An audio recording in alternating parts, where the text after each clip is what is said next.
welcome to day 2 of our challenge. I'm so excited you made it here. But if you haven't had a chance to watch day 1, I want you to press pause right now and go back to that and watch that. You're gonna wanna have that posture information before moving into today's lesson.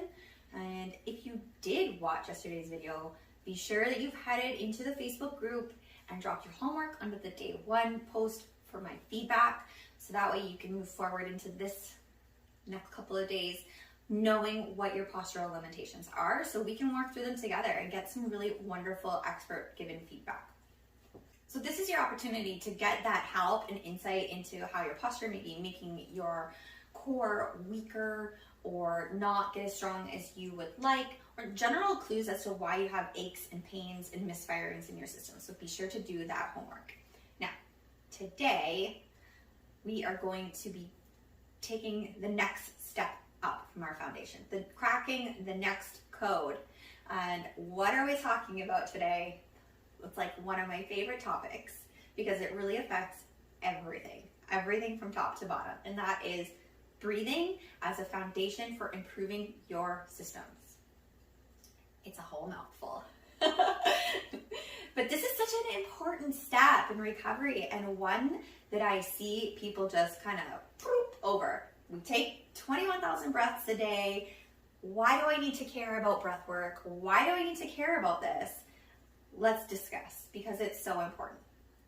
Not only is it just fueling your body with oxygen, but it really has the opportunity to reestablish your parasympathetic nervous system and get that back in cahoots with your body. So we want this to be working well.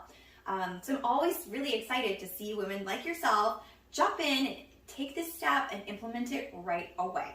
Because you're going to be the ones that other women are looking at in a week, 2 weeks, and go, wait a minute, how on earth did she improve her symptoms so dang quickly? So stick with me. Thinking back to our proper alignment from yesterday, we're going to now add in this diaphragmatic breathing and start improving our core function right here, right now. So when we think about proper breathing, I want you to think about filling your lungs with oxygen. That is a proper breath. Often, this is normal postpartum. I see women who are stuck in a shallow state of breathing, and this prevents our diaphragm from working in the way it should. So thinking back to yesterday, if you're stuck in this rib flare, you can't really get a good breath. And what you're going to notice if you're in a shallow breathing pattern is you're going to see your collarbone kind of pop in and out. Your shoulders are going to raise more than anywhere else in your body. This is all going to kind of come up and down together. So your diaphragm is here, and it is the top of your core canister, and it is vital to maintaining proper core pressure. When we inhale, this all needs to descend and flatten out, but if we aren't in a proper state of inhalation, this muscle really struggles to do its job. So we're gonna walk through what I'm calling a 360 breath. So your diaphragmatic breathing, we're gonna walk through this together right now. So I want you guys to stand up. I love getting interactive. Okay, so what I want you to think about in this 360 breath is actually this opening up all the way around your rib cage. So like I said, your diaphragm has to flatten and open. It's kind of like an umbrella. So that's gonna happen here. So put your hands here, and I want you to feel all the way around. Your thumbs should feel some pressure pushing back, and your fingers out front should be feeling your rib cage expand out front. And it's okay if you only feel this maybe out front or out back. We want to know this. This is really great biological feedback. So take a nice deep inhale with me.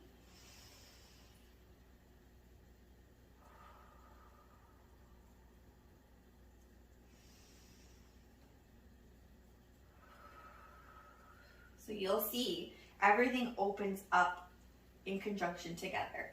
And what might happen is a lot of times I see women's backs not move. So everything kind of comes out in front. This is okay. This is normal. And if this is happening for you right now, it's okay. We're going to work on this. We also want to be mindful on that inhale that our pelvic floor is relaxing. We should feel this all lengthen out down here because it has to work in opposition to our diaphragms. This one opens up, and this is also a diaphragm. Our pelvic floor is a diaphragm, so this one should open up and lengthen too on our inhale. Now, the exhale is where our muscles and our core, we're gonna start getting this all zipped up from the bottom up. This is not a flex. We are not trying to force air up and out, just gently move it through our body up and out. So that nice deep inhale, 360 breath, open up our rib cage.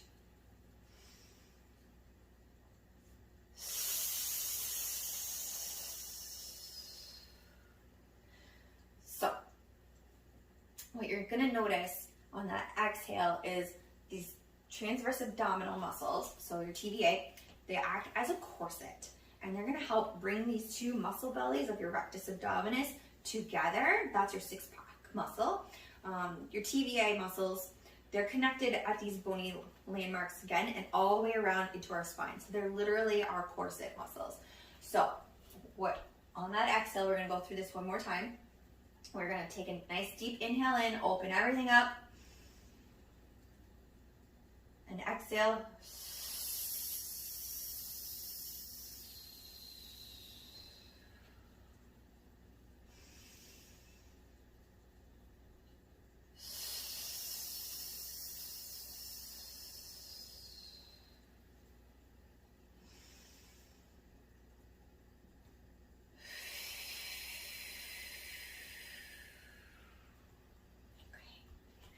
We're going to do that a few times. And so you were envisioning this corset being done up from the bottom up, helping expel air gently. This is just the force that's needed to get all of our oxygen out. It's kind of like completing a mini workout per se. And something else to consider here is if you're like me and you've really struggled to connect to your pelvic floor or lower core, your exhalation, it might be easier for you to do this as you exhale because it gives you a little bit of more of a rebound off of your pelvic floor to just help get that function moving a little bit more with resistance. Sometimes I find for me, I need that resistance in order to get the feedback to know that my pelvic floor is working alongside my diaphragm. And this might be you too. So try different sounds. Some people find it easier to make a ha sound. And some people might just need pursed lips. And some people need the to get that feedback. So try it in a few different ways. There's no wrong way. And I say this because I want you to be cognizant of this. Okay, so homework for day 2 is to do this all day long. I know you're like, I'm gonna walk around hissing all day. That's not what I'd say. I really want you to be cognizant of how you're breathing today. So if we can hit 100 reps of this nice 360 breathing, you are golden for today. That is your assignment. And I don't mean you have to do this 100 times in a row. Think about it in places where, you're just standing idle, whether that's doing the dishes or while you're feeding your baby or driving to pick your kids up from school, lifting your baby. This is a really, really, really key thing. If you're lifting anything, the laundry baskets, the stuff out of the dishwasher, I want you to exhale when you lift. So, if this is my baby, you're gonna pick your baby up, exhale, and lift.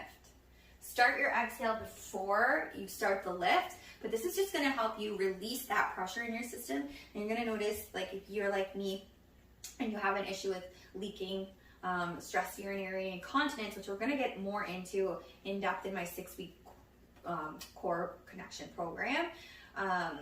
If this is you, you're gonna notice that you'll instantly have less leaking because you're allowing the pressure to come out rather than grunting it and holding it in there while you are lifting and doing a strenuous exercise. So if you're doing squats, same thing. I mean, even if you're doing bicep curls, you should be breathing out on the exertion, okay? Things to just think about. So when you hit your 100 breaths today, I want you to check in on that Facebook post. I want you to shout it out and say, I did my 100 breaths, because I want to celebrate you and just get excited for you, because it takes a lot of mindfulness to get through what we are getting through right now. So also, do not worry if this isn't crystal clear or perfect for you today. It takes time to reestablish this. So if you're struggling or you have questions about this, pop those in the group as well, because chances are you're not the only one struggling with it, and we all need to have the answers to this, and I can better address it if you pop it in there. We can move through this kind of together and kind of troubleshoot. Where are we feeling this? Where are we not? And if you already got my second email, you should, from prior to starting this, you will have access to several breathing components that you can just work with and play with to reestablish where your breathing pattern is too. So go back and do those. I know for me, the big shift happened when I was working my way through the postpartum corrective exercise specialist course, and my peers were doing analysis on me and just seeing the analysis that they saw and how my body reacted to this breathing. And just having that extra set of eyes sometimes really helps us see what we can't see, so we can work together in conjunction with this information and education and reestablish better breathing patterns, so we can really get what we want out of the core strength that we're trying to build here. So fear not, this takes time to establish, but it is so important and so worth it. This has been, if I have to put all of my eggs in one basket, this has been the one thing that has definitely strengthened my core the most and got me to understand what's happening better. So don't skip this step, so important. I cannot wait to see you guys tomorrow for day 3, where we're going to try and tie all of this together in a nice little bow and get you guys actually building some core strength using what we know now. So see you tomorrow for day 3.